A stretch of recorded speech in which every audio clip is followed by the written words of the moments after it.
When I was little, I did dress up in girls' clothes and stuff, and I really loved the transformation aspect and using makeup and colours and being able to transform yourself.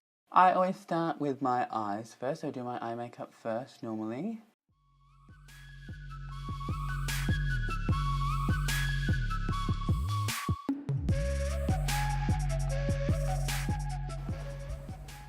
In the last 5 to 10 years, there is more occurrence of gay and lesbian and trans, especially nowadays, you know, in film and TV.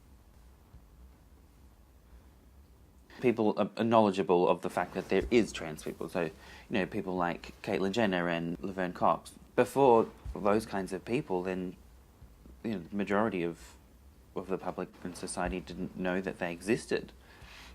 So it makes them think, and then they research, and then they get educated. So it's all about education, really. We're heading out to the marriage equality rally, the last one before the announcement of the postal survey.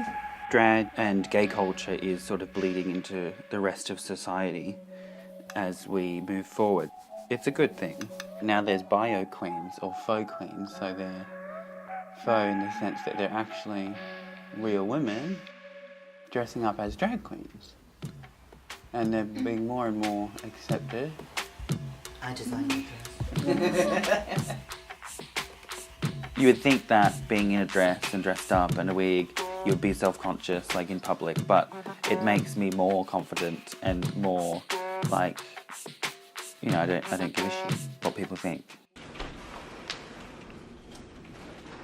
In primary school, I always wanted to buy Barbie dolls.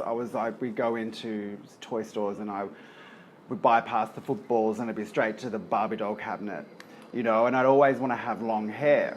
And my mother would never let me have long hair because it was like, you know, you have to have your hair like this for Boy Scouts, and you have to have your, you know, for school, it has to be like this, has to be like that.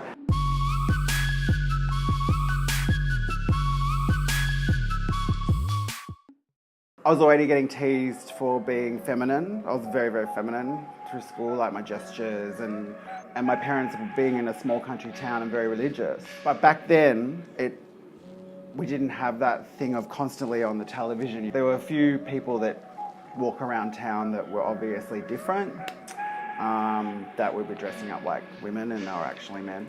But it was something that wasn't really talked about. So it's all coming about now, being so open, and then with the whole gay marriage issue and everything that's coming to the table now, everyone wants everything to be equal and acceptable, which is amazing.